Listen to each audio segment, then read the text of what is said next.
Good afternoon everybody. ನಾನು ಗುರು ರಾಘವೇಂದ್ರ ಪ್ರಾಪರ್ಟೀಸಿಂದ ನಂಜನಗೂಡು ಶಶಿ ಮಾತಾಡ್ತಿರೋದು. ಈ ರಸ್ತೆ ಬಂದು ಸರ್ಕಾರಿ ರಸ್ತೆ, ತಾರ್ ರೋಡಿಂದ ವಾಕಬಲ್ ಡಿಸ್ಟೆನ್ಸಲ್ಲಿದೆ.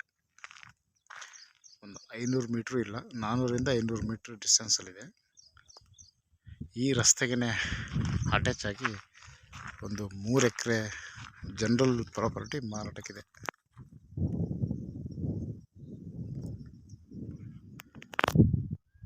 ಇದು ರೋಡ್ ಫೇಸಿಂಗ್, ಇದು ಸೊ ಈಸ್ಟ್ ಫೇಸಿಂಗ್ ಇದೆ ಪ್ರಾಪರ್ಟಿ. ಇದು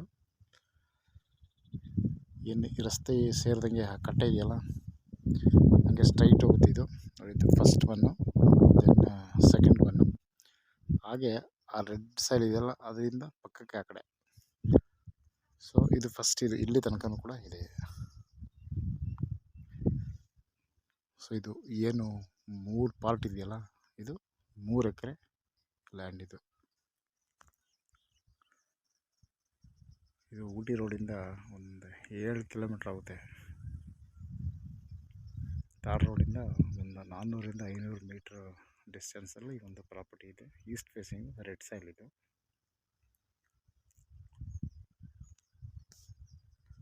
ಗುಂಡ್ಲುಪೇಟೆ ರಿಜಿಸ್ಟ್ರೇಷನು. ಮೈಸೂರು ರಿಂಗ್ ರೋಡಿಂದ 40 ಕಿಲೋಮೀಟ್ರ್ ಆಗುತ್ತೆ. 40 kilometres from Mysuru ring road and 7 kilometres from Ooty road.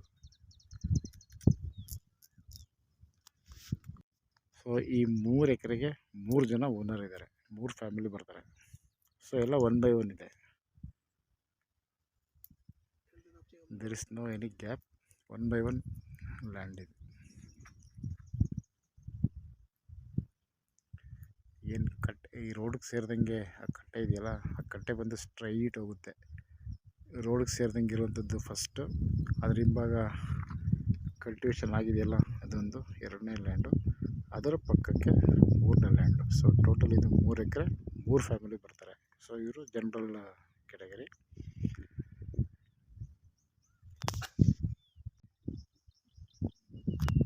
ನೋಡಿ, ಇದು ಇಲ್ಲಿಂದ ಶುರು ಹೋಗುತ್ತೆ.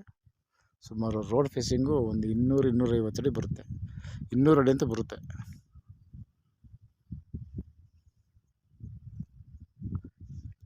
ಅಡಿ ರೋಡ್ ಫೇಸಿಂಗ್ ಇದು. ಸೊ ಈಗ ಇದು ಸ್ಟ್ರೈಟ್ ಹೋಗುತ್ತೆ.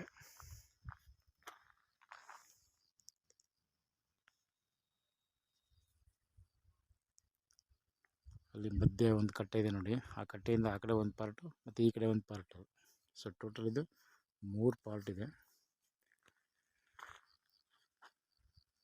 3 ಜನ ಓನರು.